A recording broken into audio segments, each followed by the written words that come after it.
देखिए प्यारे बच्चों, आज का हमारा टॉपिक है हिंदी वर्णमाला। तो हिंदी वर्णमाला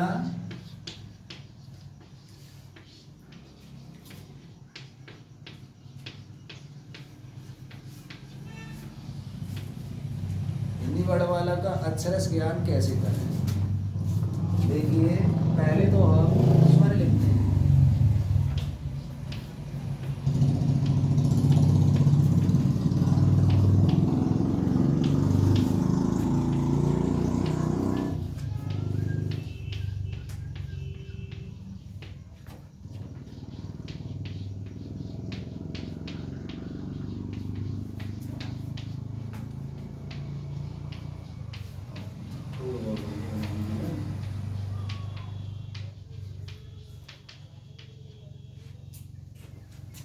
हिंदी वर्णमाला में कुल 13 स्वर होते हैं एवं 33 व्यंजन, जैसे कि क, ख,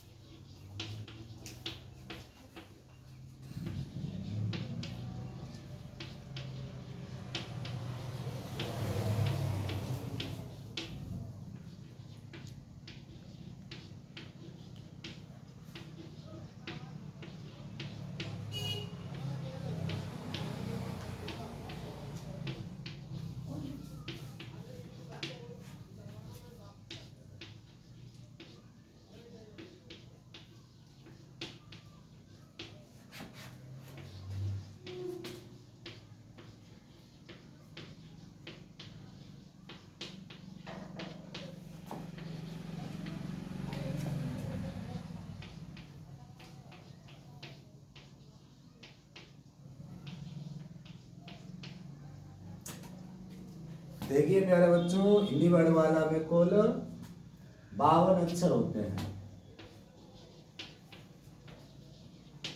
जिनमें से 11 स्वर कौन कौन से हैं, ये आपको पता होना चाहिए कि अ से लेकर के औ तक 11 स्वर होते हैं एवं 2 अक्षर अंग और आ को आयोगवा कहते हैं। क्या कहते हैं?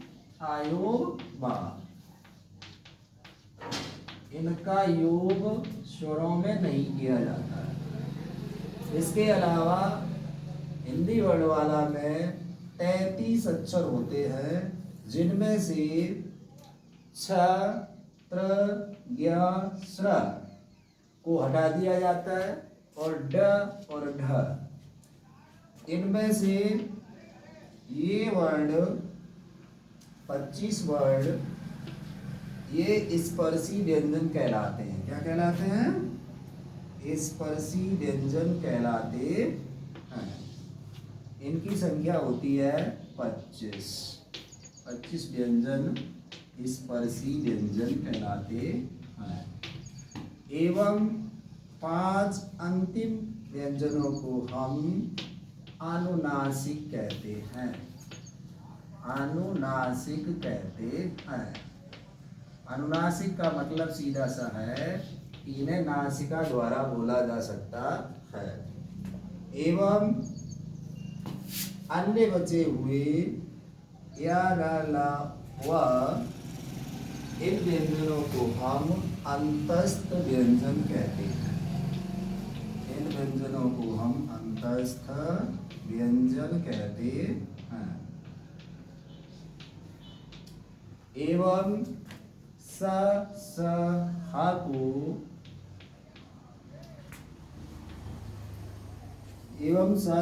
को हम ऊष्म व्यंजन कहते हैं। मैसेज आती क्या? ऊष्म व्यंजन कहते हैं। एवं डा और ढा 2 ऐसे व्यंजन हैं जो कि इन्हें आगत एवं उच्छित व्यंजन कहते हैं। आगत एवं उच्छित व्यंजन भी कहते हैं। स्वरों में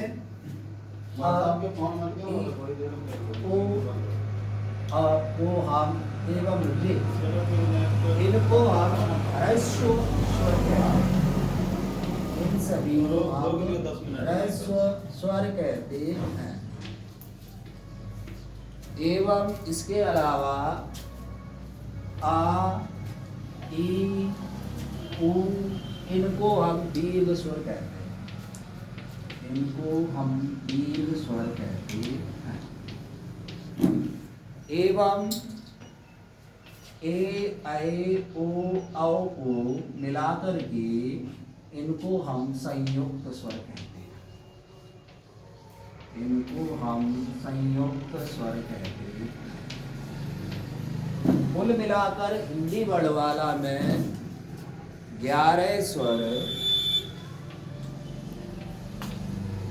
एवं 33 व्यंजन होते हैं।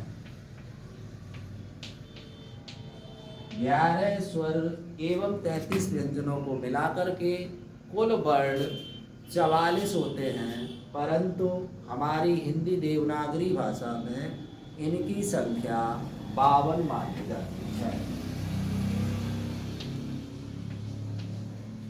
इसमें से देवनागरी भाषा के तहत इसकी लिपि वैज्ञानिक है। जैसा लिखा जाता है वैसा ही बोला जाता है।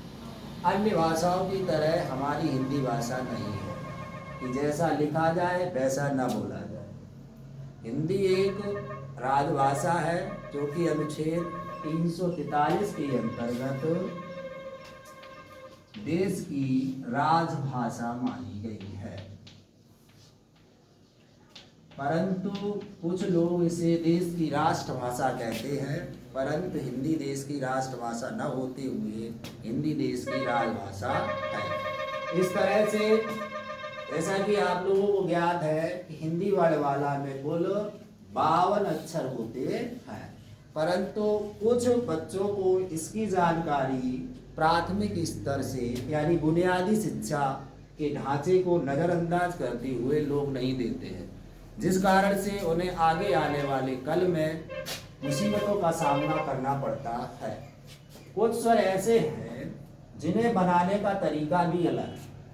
जैसे आपका इसमें दिया गया व्यंजन एक है झ है, कहीं कहीं पर उसे ऐसा लिखा हुआ देखा जा सकता है। एवं आपको कहीं कहीं पर इसमें इस टाइप से आधा आ लिखा हुआ मिलता है।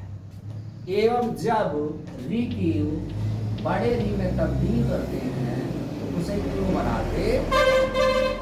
स्वर भी जैसा कि आपको पता होगा स्वर भी 3 तरह के होते हैं। पहला स्वर होता है ह्रस्व स्वर, दूसरे स्वर होते हैं दीर्घ स्वर और तीसरे होते हैं संयुक्त स्वर और चौथे नंबर पे आते हैं प्लुतु स्वर। देखिए ह्रस्व स्वर में अगर 1 सेकंड का समय लगता है बोलने में, तो दीर्घ स्वर में वही 2 सेकंड का समय लगता है। इसी प्रकार से प्लुतु स्वर में 3 सेकंड का समय लगता है। प्लुतु स्वर के अंतर्गत आपके ओम एवं रे शब्द री वर्ण लिए गए हैं और भाषा की सबसे छोटी इकाई जो है वो वर्ण कही जाती है। ऐसा भी याद होता है कि हम व्यंजनों को बिना स्वर की सहायता से नहीं लिख सकते।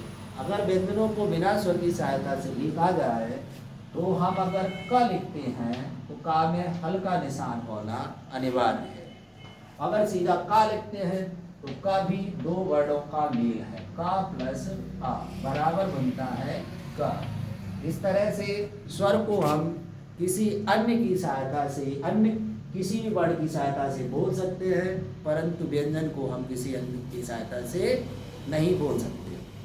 इसलिए हिंदी वर्णमाला का मानकीकरण किया गया है और अगले कल के इस एपिसोड में हम आप सभी लोगों को कहाँ से किस व्यंजन की किस स्वर की आवाज़ निकलती है उसके बारे में विस्तृत रूप से चर्चा परिचर्चा करते हैं।